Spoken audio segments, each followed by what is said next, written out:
It was just another routine evening for the CIA director as he drove through the streets, the lights of the city shining softly in the distance. His mind was occupied with thoughts of the day's meetings, confidential reports, and the never-ending weight of his responsibilities. He sat comfortably in the back of his sleek black Rolls-Royce, a car that screamed power and status. The hum of the engine was steady, almost soothing. As he passed through the empty streets, he thought about how quiet the neighborhood had become in recent years. The once bustling area had grown more peaceful, the sidewalks less crowded. But tonight something felt different. The air seemed to be charged with an unfamiliar tension, though he couldn't quite put his finger on why. His instincts, honed through years of dealing with high-stakes situations, told him he wasn't alone on the road, even though there were no other cars in sight. It wasn't paranoia. He'd learned long ago to trust his gut. He glanced in the rearview mirror and saw the flashing lights of a police patrol car far behind him. At first, he didn't think much of it. It could have been just another random patrol like so many others in the city, but the car kept following him. It didn't change lanes. It didn't make any turns. It stayed right behind him, keeping pace with the Rolls-Royce as though it was deliberately shadowing him. His grip on the steering wheel tightened slightly and his mind raced. He had no reason to be nervous. After all, he was the CIA director. He had dealt with far worse situations, faced more dangerous people, and managed the most high-level threats the country had ever seen. But tonight something felt off. His hands stayed steady on the wheel as he glanced up at the rearview mirror once more. The police car was closer now. The siren stayed off, but the blue and red lights flashed rhythmically in the reflection. It was as though the officer behind the wheel of that patrol car was making a statement, without saying a word. It was odd. No sirens, no loud calls for attention, just a slow, deliberate pursuit. The CIA director took a left turn at the next intersection, trying to shake off the uneasy feeling that had settled in his stomach. But no matter what turn he made, the police car followed. It was as though it was programmed to track his every move. He could feel the tension rising. It was a subtle but unmistakable sense of being watched, of being observed. It wasn't just the car following him anymore, it was the feeling of being hunted. He couldn't recall ever being followed like this before, not even during his most sensitive operations. He checked his watch. It was getting late, but he wasn't far from his home. There was still time to let this moment pass, to simply drive home and forget about it. But the feeling wouldn't go away. His mind began to race as he thought about the possible reasons behind this. Was it a routine stop, or something more? He wasn't sure. But he did know one thing for certain. He wasn't going to just let the car tail him without figuring out what was going on. He was a man who liked to be in control, and this situation, simple as it seemed, was making him feel anything but in control. The street ahead seemed to stretch on forever, the road illuminated only by the faint glow of streetlights. His thoughts were interrupted by the sound of the siren suddenly blaring behind him. It wasn't the loud, frantic sound of an emergency siren, but it was unmistakable. The bright lights of the police car flashed in his rearview mirror once more. It was time to act. He turned on his blinker and slowly pulled over to the side of the road. The Rolls-Royce came to a smooth stop, the purring of the engine fading as it idled. The police car followed suit, pulling up just behind him. The lights continued to flash, casting an eerie glow over the scene. It was an odd moment, a mix of the ordinary and the unsettling. There was no apparent danger, just the strange feeling of being the center of attention on an otherwise quiet evening. The CIA director sat still for a moment, his eyes scanning the side mirrors as he waited. His mind worked quickly, trying to assess the situation. He knew how these things worked. He was accustomed to being in high-pressure situations. This, however, wasn't a security threat or an operation gone wrong. This was just a routine traffic stop. Or so he hoped. A police officer emerged from the car, walking toward the Rolls-Royce with a purposeful stride. The officer wore the typical dark blue uniform, and the faint sound of their boots tapping on the asphalt filled the otherwise quiet night air. The officer approached the driver's side window and knocked twice on the tinted glass. The CIA director rolled the window down, just enough to hear the officer's request. He kept his hands visible on the steering wheel, making sure the officer felt at ease.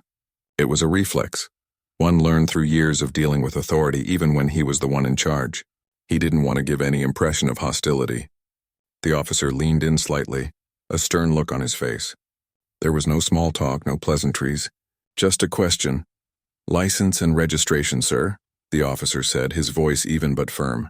The words seemed routine, but the atmosphere was anything but. The CIA director didn't flinch. He nodded, reaching over to the glove compartment. As he pulled out his registration, his mind briefly flickered with the thought of just how different this moment might have been if the officer had known who he was.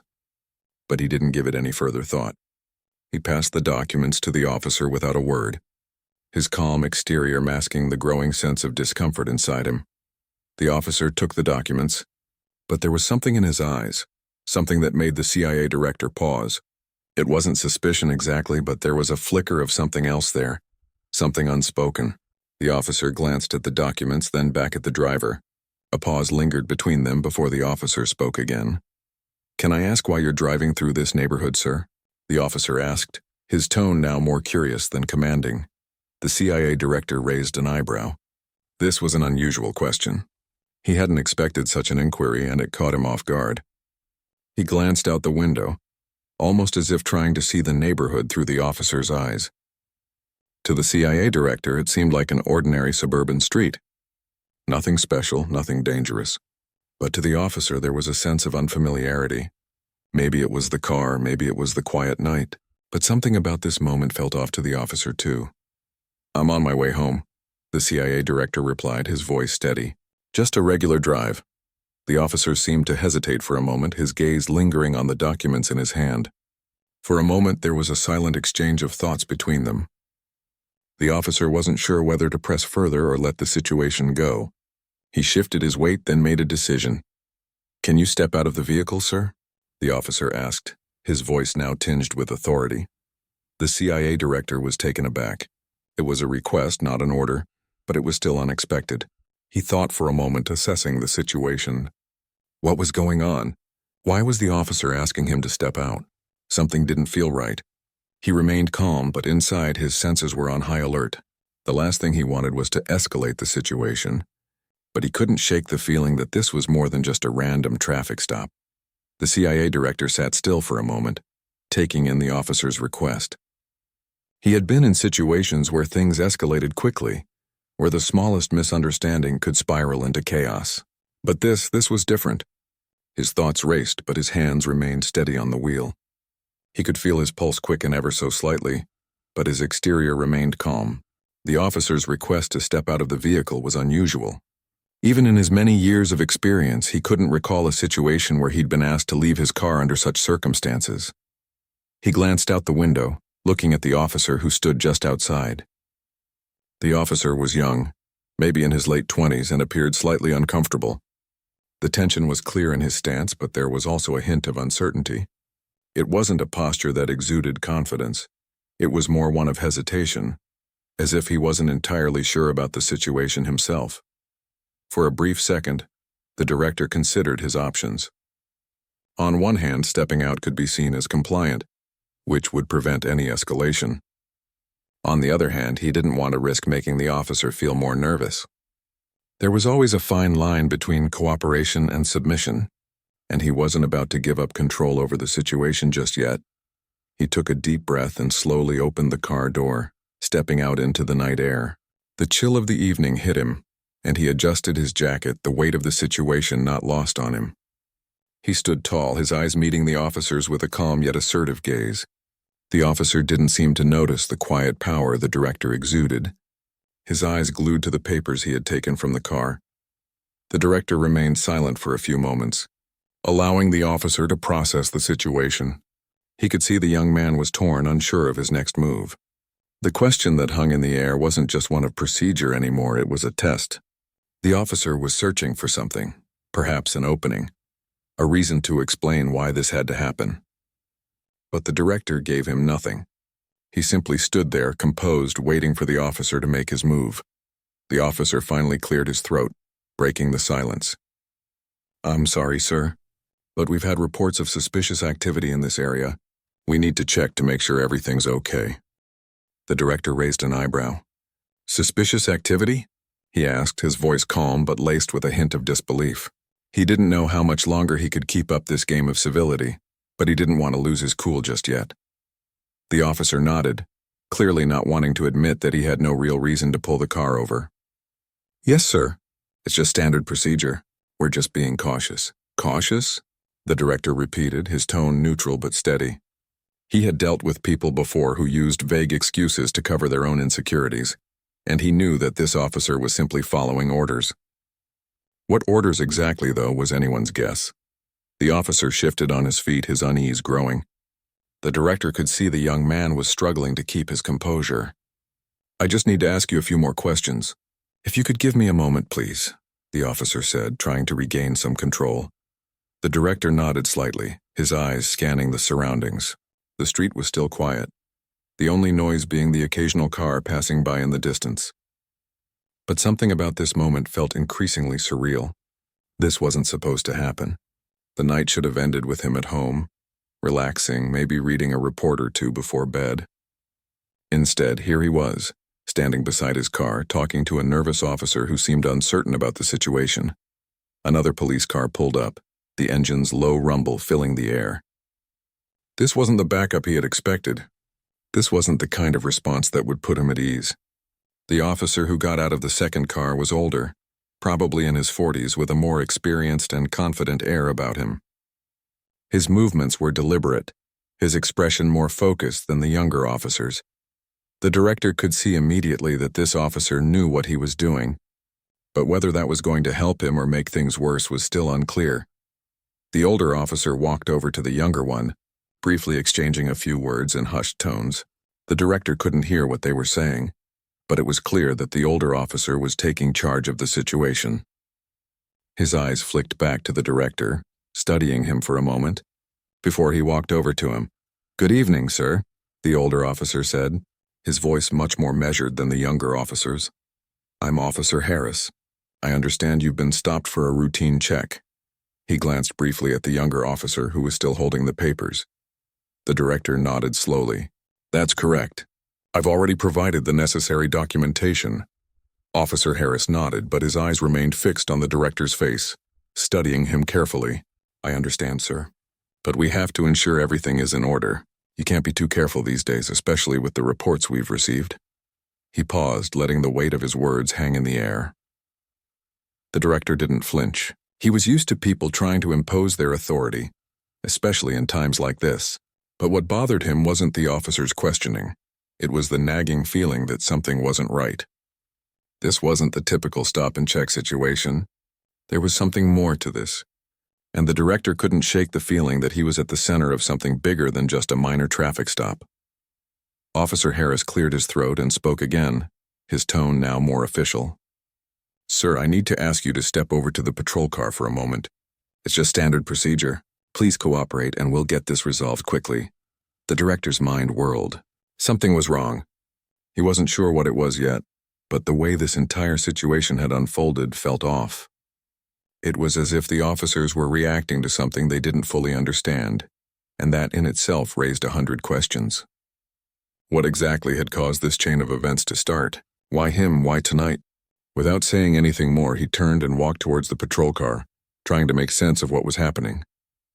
The younger officer, still holding the paperwork, followed closely behind. As they reached the car, the director glanced back at the Rolls-Royce, the broken window still gleaming in the harsh light from the street lamps.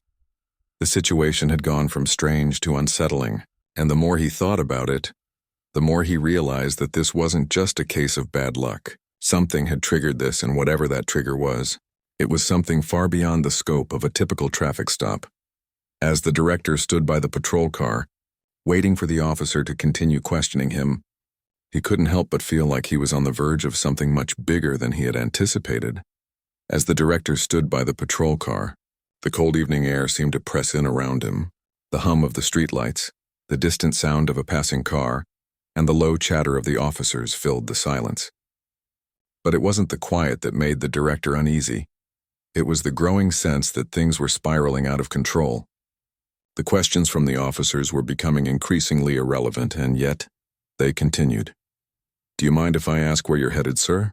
The older officer, Harris, asked, his voice still polite but firm. The director met his gaze, his mind racing. This was no longer just a simple misunderstanding. Something about this situation felt deliberate. The officers weren't acting like they were just doing their job. They were acting like they were on edge, unsure of what they were dealing with. "I'm headed home," the director replied calmly, though his insides were churning. "I've already answered your questions and I've provided my documents." Officer Harris nodded, but instead of walking away, he stood there staring at the director for a moment longer than necessary. It was as if he was trying to read the man before him, searching for something. The tension between them seemed to grow thicker, a quiet understanding forming that neither man was completely sure about the situation. It wasn't just the director who felt uneasy, it was the officers too. Something wasn't right, and both sides could feel it. The younger officer, still holding the registration papers, shifted nervously. I don't know," he muttered, as if trying to justify the whole situation to himself. "Something about this doesn't feel right." The older officer didn't answer immediately. He just stared at the director, the silence stretching longer than it should. Finally, he spoke. "I think we need to take a closer look just to be sure." The director's pulse quickened, but his expression remained unchanged. He had learned to mask his emotions long ago, especially in high-pressure situations. But this wasn't just a matter of controlling his nerves, it was a matter of controlling the situation. His mind raced, trying to figure out what was really going on. Why were these officers so persistent? What was it they thought they were dealing with? Without a word, Officer Harris motioned for the younger officer to take a step back, and the two of them exchanged a brief, almost imperceptible glance. The director's eyes narrowed slightly, but he kept his composure. The younger officer nodded awkwardly and walked a few steps away, his eyes still glued to the ground. He wasn't sure what to do next. He was only following orders, but his gut told him that this situation was more complicated than it seemed. It wasn't just about following procedure anymore. It was about dealing with something far more significant. The director, sensing the shift in the officer's behavior, took a moment to assess the situation. The air was thick with uncertainty, and the longer this dragged on, the more his instincts told him that something was about to change. His mind flicked through every possible scenario. The officers could be trying to intimidate him. They might be testing him, or they could simply be out of their depth, trying to handle something far beyond their training. Officer Harris stepped forward again, his posture slightly more rigid than before. "Sir, I'm going to need you to step back toward the patrol car." The request wasn't an order, it was a demand. The tone in the officer's voice had changed. There was no longer any pretense of courtesy. This wasn't just about a routine check anymore. It was about something deeper, something neither side had prepared for. The director hesitated, but only for a moment. He didn't want to escalate the situation unnecessarily, but at the same time, he couldn't let the officers assume they could control him without reason. He needed answers, and he needed them quickly. But the more he thought about it, the more it seemed like the officers were being deliberately vague. There was no clear justification for the actions they were taking, and that alone made him wary. "I don't think you understand," the director said slowly, his voice calm but firm. "I'm a government official. I'm not a criminal, and I'm not here to make trouble, but I will not tolerate this level of disrespect." Officer Harris's eyes flickered briefly, a momentary crack in his otherwise composed demeanor. But before the older officer could respond, the younger officer spoke up from behind. Maybe we should call it in. Let someone else handle this." His voice was hesitant, unsure of himself. The older officer turned sharply, his face hardening. "We handle this ourselves. It's our call." His tone was sharp, commanding, but even as he said it, there was a note of doubt in his voice, as if he wasn't fully convinced of his own words. The director didn't speak immediately. Instead, he allowed the silence to linger between them. He could sense that the officers were not confident in their actions, that they were trying to make sense of a situation that, to them, seemed out of place. But what did they think they were dealing with? Who had they mistaken him for?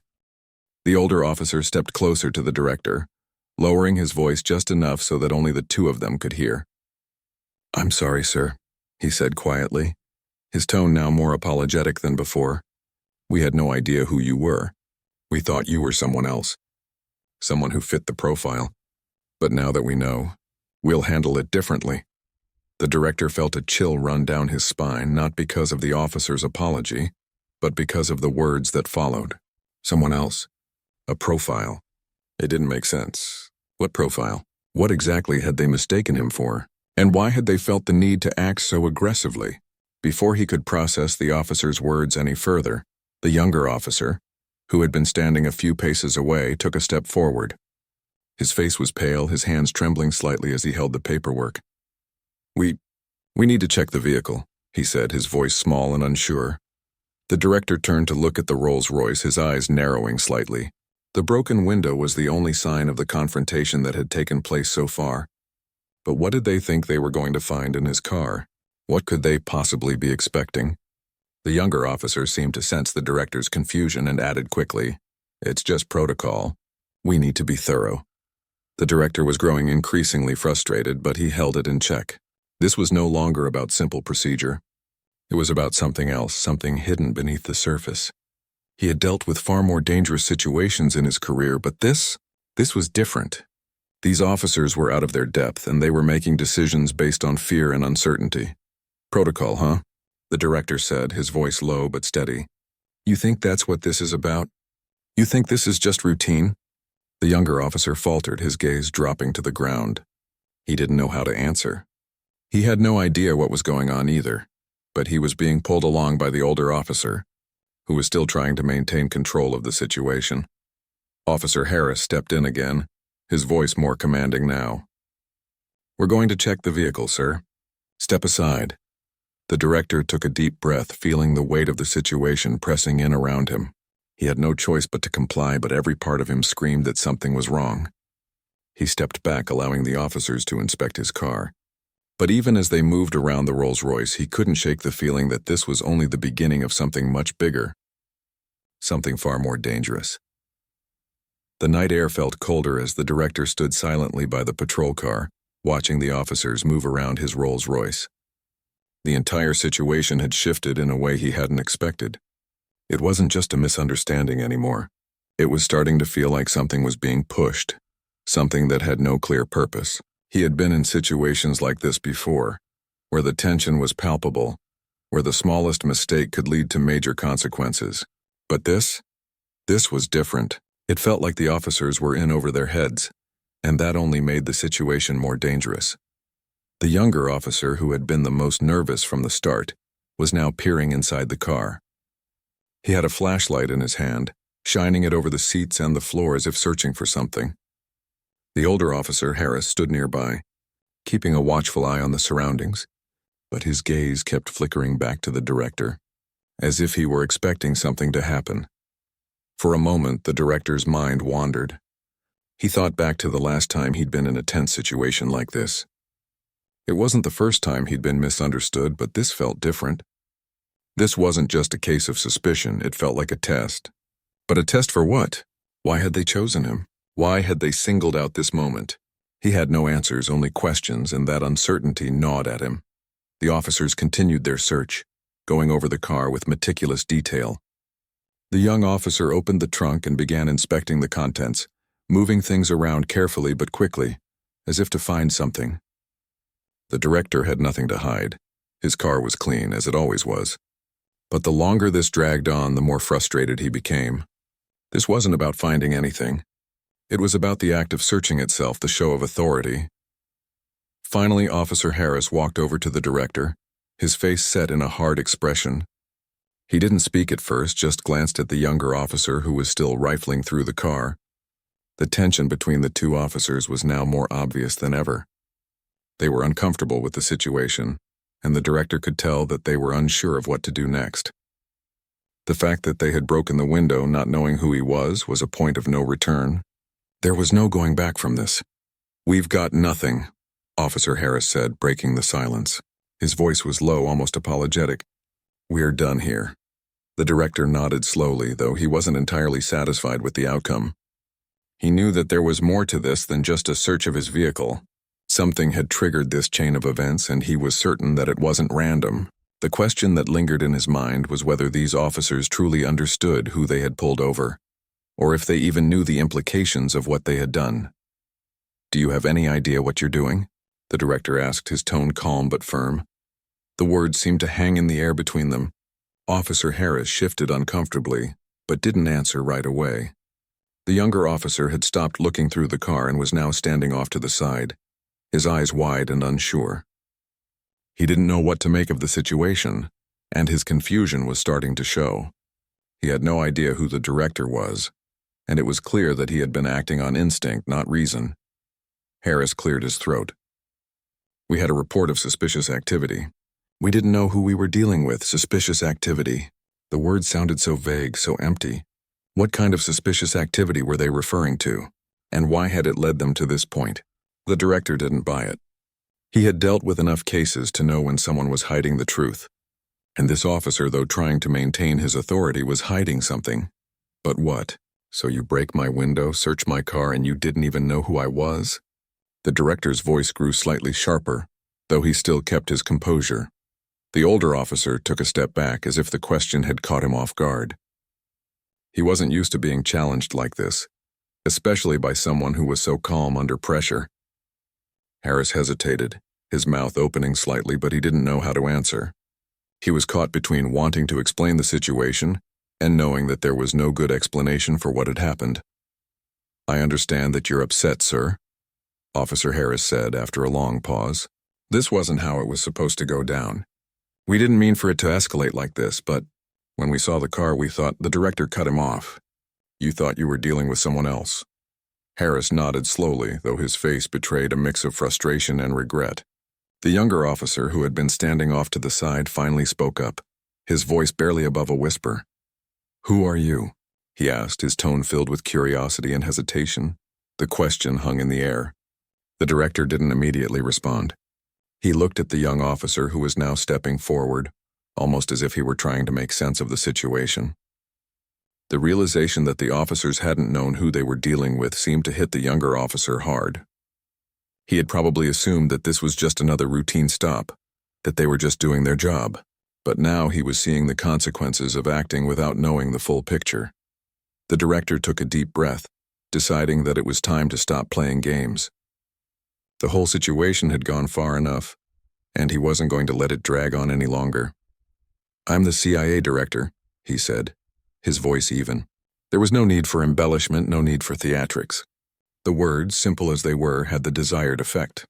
The younger officer's eyes widened, and he took a step back as if he had just realized the gravity of the situation. Officer Harris, on the other hand, remained still for a moment, processing the information. The director could see the shift in their expressions. They had been so sure of themselves, so focused on their own assumptions, that they hadn't even considered the possibility of pulling over someone of such high rank. The shock on their faces was evident. For a brief moment, the situation hung in the balance. They had broken the window of a car belonging to the CIA director, and the consequences of their actions were now clearer than ever. Officer Harris took a long breath, his eyes flicking to the younger officer before returning to the director. We had no idea, sir. I swear we didn't mean to. The director raised a hand, cutting him off. I don't want to hear excuses. What you did tonight was reckless. You can't just make assumptions based on appearances. The younger officer looked down, ashamed. He had no idea what he had gotten himself into. He had been trying to do his job, but now he was realizing just how far things had gone wrong. There was no easy way out of this for him or for his partner. Both officers had made a series of bad decisions, and now they were paying the price. The director turned away from them for a moment, taking a few steps back toward his car. The Rolls-Royce, still with its broken window, seemed like a symbol of the chaotic turn of events.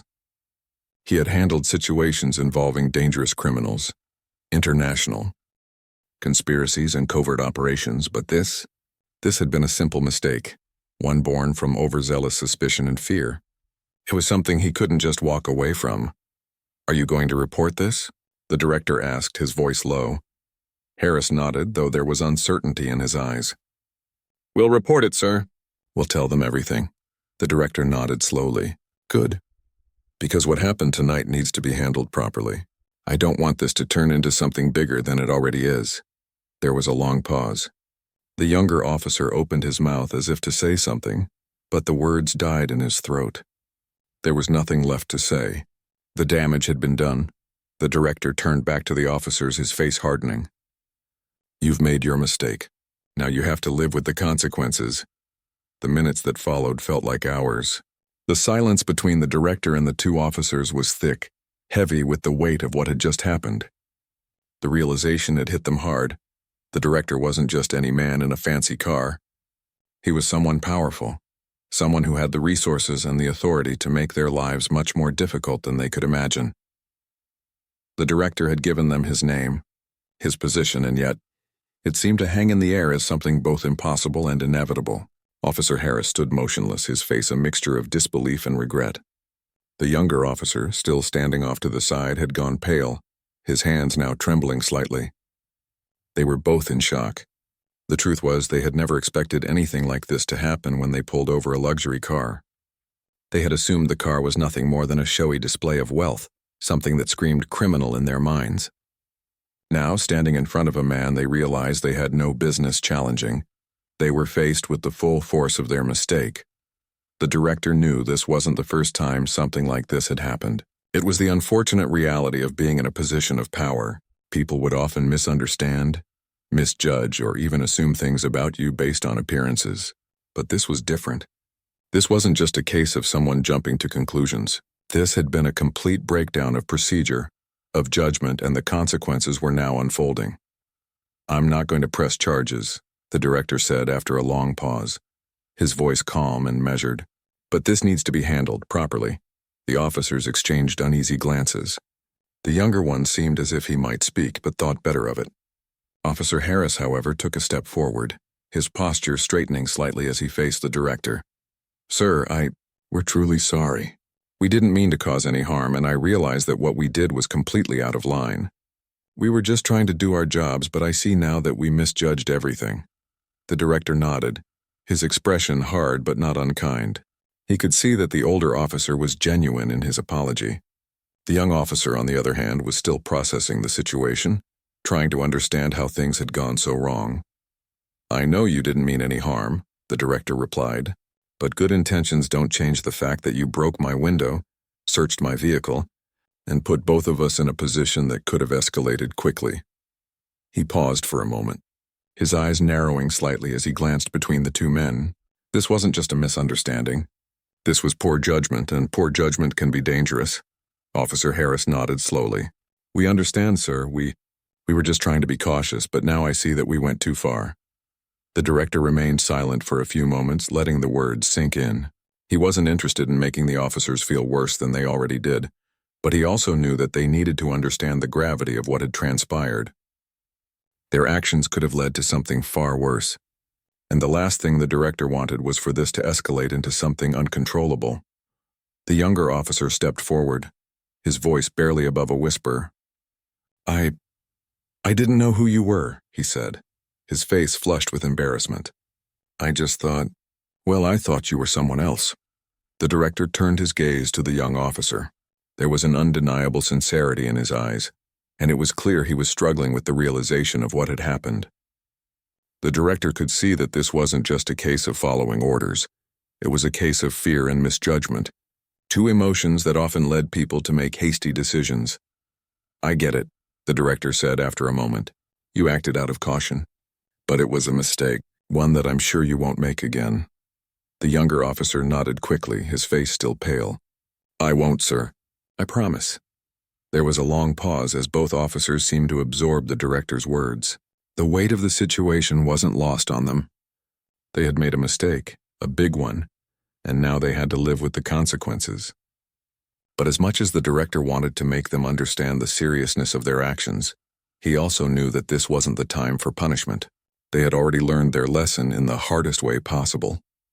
The best course of action now was to move forward, but to make sure something like this never happened again. "Listen," the director said, breaking the silence. "What's done is done. I'm not going to pretend this was okay, but I also don't believe in holding grudges over a single mistake. But I need you both to understand one thing. You cannot afford to make assumptions about people, especially in the line of work you're in.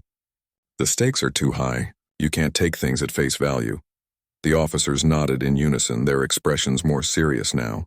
They had heard the director's words, and they knew the truth behind them. This wasn't just about a broken window.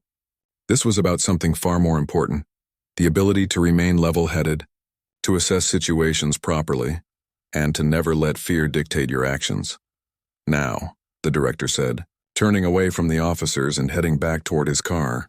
I'm going to leave. You've learned your lesson. I'm sure the department will handle the rest. But remember this night, because the next time you make a decision like this, it could cost more than just a broken window. He reached for the door handle of his Rolls-Royce, but paused for a moment looking back at the two officers. There was no anger in his eyes, no desire for vengeance. Just the quiet understanding that they had learned, perhaps in the hardest way possible, a valuable lesson. I'll be expecting an apology to be filed, the director added quietly. But let's call this a mistake, not a career ender. Learn from it. The officers stood there for a few moments, still processing everything that had happened. The younger officer, who had been the most uncertain from the beginning, now looked like a man who had been shaken to his core. He had seen firsthand how easy it was to lose control of a situation. And the older officer, though still deeply regretful, seemed to carry a weight that hadn't been there before. They had both made mistakes, but they had also been given a chance to make things right. The director slid into the car, the leather seat cold against his back. He could still feel the tension from the encounter, but it was fading, replaced by a sense of calm. The situation had been resolved, but it had left its mark on everyone involved. As the engine purred to life, the director pulled away from the curb, the broken window still glaring in his rear-view mirror as he drove off into the night. He didn't look back.